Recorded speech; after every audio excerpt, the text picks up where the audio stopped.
And there's still plenty more to come. With the tell-all specials on the way, we're going to hear a lot more about this family's saga, their drama, their evolution, and perhaps even some resolution.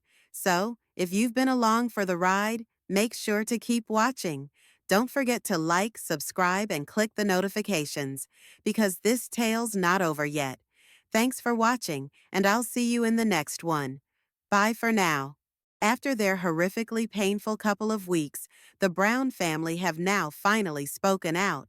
Janelle and her son Gabriel finally stopped talking after their tearful recent appearances, and what they said is powerful and heart-wrenching.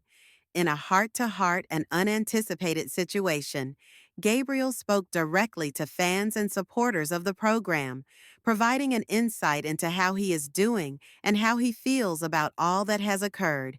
Being so willing to speak to the situation takes a great amount of courage.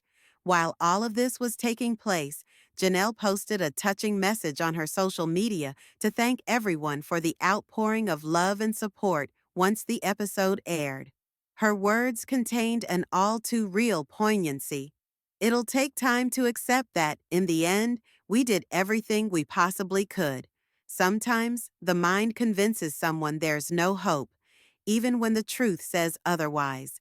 That self-reflection is a soft, heartbreaking reminder of the internal struggles most individuals endure, ones that oftentimes are not visible. Janelle explained how going back to Flagstaff the previous week stirred something inside of her deeply. Those familiar streets, those happy places earlier, now echo haunting reminders. I could see pieces of Garrison everywhere I looked, she wrote. At this point, we feel with her the pain, the longing, and the sheer sense of loss. But in the middle of the sorrow, there is hope. Janelle expressed huge gratitude for her children, and especially her grandbabies, as life-giving. And in a heartbreaking declaration of devotion, she added, "Because of my faith, I know I'll be reunited with Garrison one day." That promise, that faith, consoles her, and perhaps it consoles others who grieve too. She did not flinch. She let the world see her loss, her hope, and her strength, and that vulnerability is what makes it so powerful. In a tearful but concise video clip, Gabriel added a small note. "Thank you for all the support and love, everyone, living my corniest life in Chicago." It's a line that's loaded with bittersweet irony, the kind that tells us he's still holding on, still plodding forward, even in the most infinitesimal of increments. After an incredibly difficult couple of weeks, the Brown family is finally speaking out. Janelle and her son Gabriel have finally broken their silence after the horrific events recently aired on the show.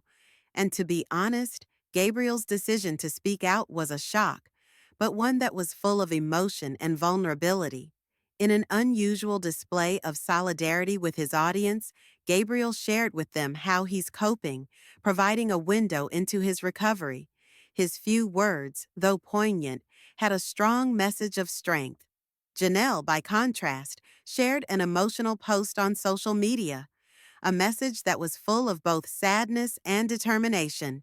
She began by thanking everyone for the support and kind messages that flowed in after the incident.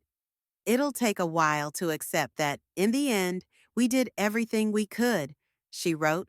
"Sometimes the mind convinces someone that there's no hope, even when all the evidence says otherwise." Those words hit hard. They remind us how grief can twist our sense of reality, and how powerless it can make us feel, even when we've done everything possible. She continued to reflect on her recent visit to Flagstaff, a town now stained with memories. "I could see echoes of Garrison everywhere I looked," she said. The pain of being surrounded by those reminders was palpable, but within the pain, too, had been gratitude. For her children, and especially for her grandchildren, "They are truly life-giving," she wrote. And then there was a sentence that offers hope amidst the grief. "Because of my faith, I know I'll be reunited with Garrison one day." It's a belief that clearly comforts her, and perhaps even brings a peace to others grieving similar losses. In a quick but sweet moment, Gabriel added his own message. "Thanks for all the love and support, everyone. Living my corniest life in Chicago." That little burst of humor reminded that in darkness, even happiness can creep in. It now seems that Gabriel has chosen to make Chicago his home. Just a couple of months ago, he hinted at possibly falling in love with the city. And while it was unclear back then whether it was a permanent move, it now looks like he's settled in for good. From what we've seen, he might even have a new love interest. His life appears to be slowly turning a new page. Of course, nothing will ever be the same. Tragedy changes you, but somehow, eventually, healing begins. Even if it is slow, even if it is incomplete. And as for Janelle, it's great to see her embracing this new chapter. She's bonding with her grandkids, enjoying those special moments. Even after all she has been through, from loss to her divorce, she's still progressing with grace and strength.